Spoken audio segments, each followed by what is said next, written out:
Assalamualaikum warahmatullahi wabarakatuh. Kami dari kelompok 6 yang beranggotakan Nidaul Hasanah, Raffi M. Arad, Salma Divya, dan juga saya Tipa Latifah.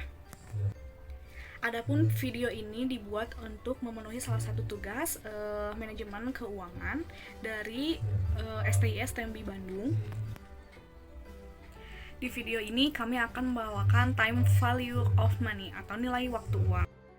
Adapun agenda materinya diantaranya ada satu, persamaan value of time, metode yang digunakan, perhitungan uang dari waktu, dan juga hubungan nilai waktu dari uang dan kebijaksanaan investasi. Time value of money atau dalam bahasa Indonesia disebut nilai waktu uang merupakan suatu konsep yang menyatakan bahwa nilai uang sekarang akan lebih berharga daripada nilai mata uang yang akan datang, atau suatu konsep yang mengacu pada perbedaan nilai uang yang disebabkan karena perbedaan waktu. Manfaat time value of money adalah untuk mengetahui apakah investasi yang dilakukan dapat memberikan keuntungan atau tidak. Time value of money berguna untuk menghitung anggaran. Dengan demikian, investor dapat menganalisa apakah proyek tersebut dapat memberikan keuntungan atau tidak. Investor lebih menyukai suatu proyek yang memberikan keuntungan setiap tahun, dimulai tahun pertama sampai tahun berikutnya. Metode yang digunakan dalam time value of money adalah satu, nilai yang akan datang atau future value, dua, nilai sekarang atau present value, tiga, net present value atau NPV, dan empat, internal rate of return. Nah, yang satu ini adalah nilai yang akan datang atau future value, yang merupakan nilai pada suatu waktu di masa datang dan sejumlah uang di masa sekarang atau serangkaian pembayaran yang dievaluasi dengan menggunakan tingkat bunga tertentu. Yang kedua adalah nilai sekarang atau present value, merupakan nilai saat ini pada proyeksi uang kas masuk bersih atau net cash flow di masa mendatang. Uang kas masuk bersih di masa mendatang adalah proyeksi hasil investasi.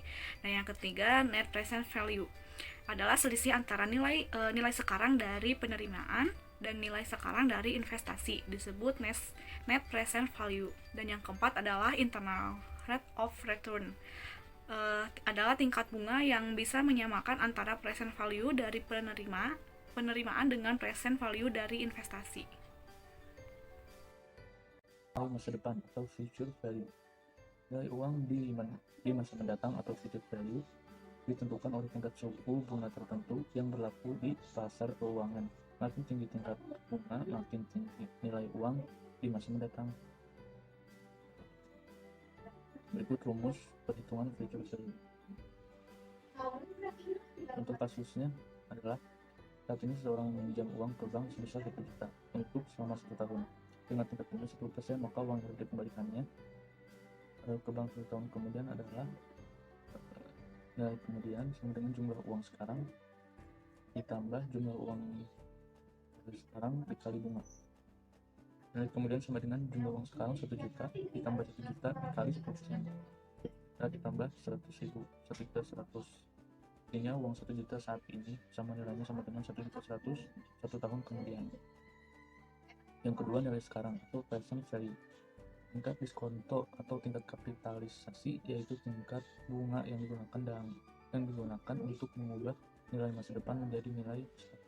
Makin tinggi tingkat suku bunga, makin kecil nilai uang sekarang pada rencana penerimaan uang di masa depan.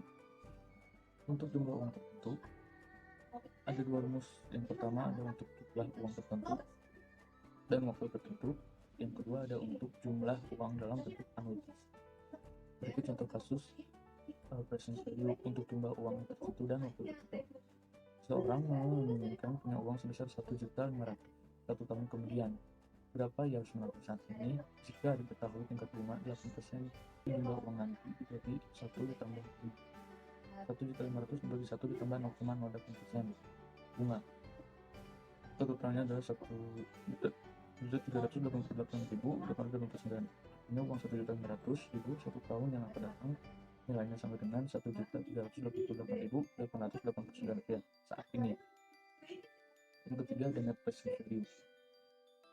Net present value adalah suatu keputusan investasi yang membutuhkan dana yang cukup besar untuk ditanamkan pada proyek dan investasi tersebut akan kembali melalui penerimaan berupa keuntungan di masa yang akan datang. Keempat, ada internal rate of return atau IRR. Contoh kasus present value. Contoh kasus internal rate of return. Sebuah proyek dengan investasi 500.000 mempunyai usia ekonomis 3 tahun. Selama 3 tahun memperoleh penerimaan bersih sebesar 250.000 per tahun. Berapa IRR-nya? Jadi contoh tersebut kita bisa cari NPV yang menghasilkan positif dan negatif, misalnya dengan R sebesar 20% dan 24%. Dengan R 20%, total present value atau TPV penerimaan sama dengan 250.000 dikali 2,106 sama dengan 526.500. Investasi 500, NPV kurang 6.500. Dengan R sama dengan 24%. Total present value atau TPV penerimaan sama dengan 250.000 dikali 1,981 dengan 495, 250. Investasi sama dengan 500, NPV sama dengan minus 4.750. Dari ilustrasi di atas terlihat bahwa selisih NPV sebesar 32.250 tersebut setara dengan bunga 4%. Oleh karena itu, untuk menjadikan NPV sama dengan 0, maka dihitung dengan cara interpolasi, yaitu sebesar IRR sama dengan 20% ditambah 26.500 dikali 4% sama dengan 23,39% atau 31,250. Pada perhitungan tersebut ada dua suku bunga yaitu 20% dan 24%. Apabila suku bunga 20% dianggap R rendah dan suku bunga 24% sebagai R tinggi. Dan selisih NPV dapat juga dicari dengan cara sama dengan TPV RR dikurangi TPV RT. Maka untuk menghitung IRR ini bisa dirumuskan sebagai berikut.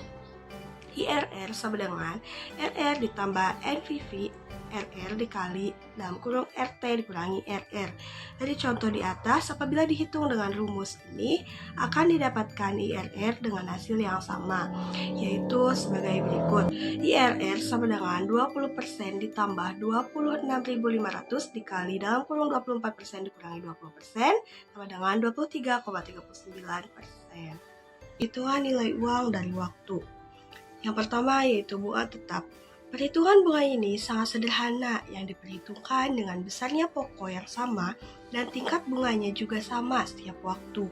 Walaupun pokok pinjaman pada kenyataannya sudah berkurang sebesar angsuran pokok pinjaman, namun dalam perhitungan ini tetap digunakan standar perhitungan yang sama. Contoh kasusnya yaitu perusahaan akan meminjam uang ke bank untuk membiayai proyek investasi sebesar 10 juta dengan bunga 15% per tahun dalam waktu 4 tahun dan diangsur 4 kali. Maka bunga yang harus dibayar yaitu menggunakan rumus I sama dengan P dikali N dikali I, yaitu sama dengan 10 juta dikali 4% dikali 15%, yaitu totalnya 6 juta. Sedangkan jumlah yang harus dibayarkan yaitu dengan rumus F sama dengan P ditambah I. F sama dengan P di dalam kurung 1 dikali N dikali I tutup kurung sama dengan 10 juta dikali 160%, yaitu hasilnya sama dengan 16 juta rupiah.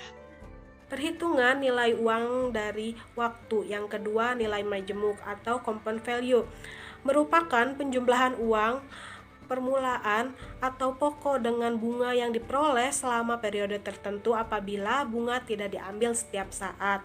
Contoh dari nilai majemuk peminjaman yang pertama adalah peminjaman selama 1 tahun dengan pokok peminjaman sebesar 10 juta, bunga akhir tahunnya 15% sejumlah 1.500.000 dan jumlahnya sebesar 11.500.000. Selanjutnya, peminjaman selama 2 tahun dengan pokok peminjaman 11.500.000 dan bunga akhir tahunnya 15% sebesar 1.725.000 dengan jumlah 13.225.000.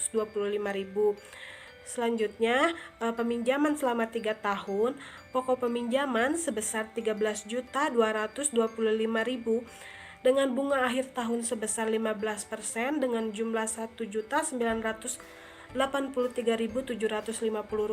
dengan jumlah Rp15.208.750. Selanjutnya, peminjaman selama 4 tahun dengan pokok pinjaman Rp15.208.750 dan bunga akhir tahun 15% sebesar Rp2.281.312 dengan total Rp17.490.062. Dan yang terakhir, peminjaman selama 5 tahun dengan pokok pinjaman Rp17.490.062 dengan bunga akhir tahun sebesar 15% dengan jumlah Rp2.623.509 dengan jumlahnya Rp20.112.571. Hubungan nilai waktu dari uang dan kebijaksanaan investasi. Kebijakan investasi akan terkait masa yang akan datang, tetapi dalam penilaian menguntungkan. Tidaknya akan dilaksanakan pada saat sekarang. Dengan demikian, terutama penerimaan bersih dari pelaksanaan investasi yang akan diterima pada waktu yang akan datang harus dinilai sekarang. Apakah penerima berangsur seri dengan menggunakan perhitungan-perhitungan di atas? Penerima waktu yang akan datang pada dasarnya adalah net cash flow dari pelaksanaan investasi yang akan terdiri dari biaya proyek atau investasi awal. Biaya ini meliputi biaya untuk memperoleh investasi tersebut dan biaya-biaya investasinya serta modal kerja untuk membiayai operasi awal dalam proyek investasi yang bersangkutan. Selanjutnya, cash flow dan cash outflow selama proyek berinvestasi berjalan, nilai residu dari proyek investasi yang bersangkutan. Yang terakhir, cash inflow dan cash outflow lain-lain di luar proses pelaksanaan dan proses investasi tersebut. Nah, sekian dari kelompok kami. Mohon maaf bila ada kesalahan. Wassalamualaikum warahmatullahi wabarakatuh.